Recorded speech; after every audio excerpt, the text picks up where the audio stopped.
lalakon ayeuna simkuring bade nyaritakeun lalakon anu sebener-bener sajati-jatina, lalakon anu enak biasa urang mangihan, anu biasa urang ngomongkeun, anu biasa dipanggihan ku urang-urang sadaya khususna di daerah Sunda, lain di daerah Batur, komo di Batak. Aya hiji mangsa, hiji jelema anu ngarti pisan kana sajarah Sunda, boh sajarah Jawa. Disebut jawaranya jawara, disebut lainnya lain. Tapi jawara sih. Tapi nu sakanya urang mah jawara mah ngan sambal. Gini sambal jawara. Anu iklan sejuta taslim teh. Oke, kembali ke laptop. Ayeuna ieu urang di sakola, ulangan, UTS, UAS, UN. Urang mah sok ngahajakeun sih. Karena urang rumah sajawara.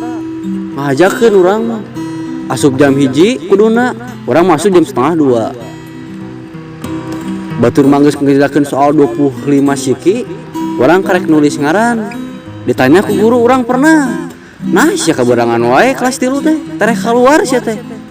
Urang mah nembal cukup ku selau dengan hati yang baik, tidak sombong, rajin menabung.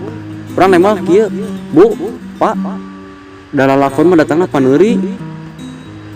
Tah, eta ciri-ciri jawara nu bener-bener jawara pisan.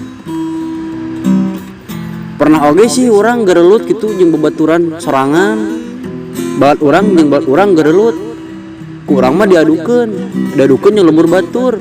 Pupak-pupak di tengah sawah nu baseuh keneh teh geuning, nu palena teh karoroneng keneh, tapi palena mah geus areueuhan. Pupak urang mah di mah keur nuang seblak we mitulang anu rasana make rasa stroberi gitu asana mah duka naon sih. Kayaknya orang tanyakeun ka tukang dagangna.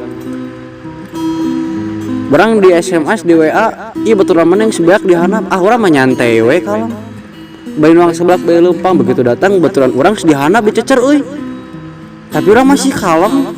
Urang tinggal nembal hampura urang telat. Da boga lakon mah datangna paneuri. Mineng teh urang kitu bener aslina teu bohong ieu mah jeung aslina. Nepi ka aya mangsana urang dipikir-pikir kadieu-kadiekeun. Lamun paneurian wae mah urang ketepan bakal kawin mah nyorek dikawin heula ku batur, bakal lakon paneuri. Tutuna pamajikan urang dikawin batur mung we. Tah sempetnya we carita boga lakon malah lumayan atuh supaya ngahibur ka masyarakat khususnya sa Jawa Barat Sunda. Jalan-jalan ke pasar Tiban, balikna moranginang 20 genep 700 truk. Haturun kangge sadaya tos ngadangukeun ieu lagu. Tapi lain lagunya, ieu mah sakur cerita Sunda lah.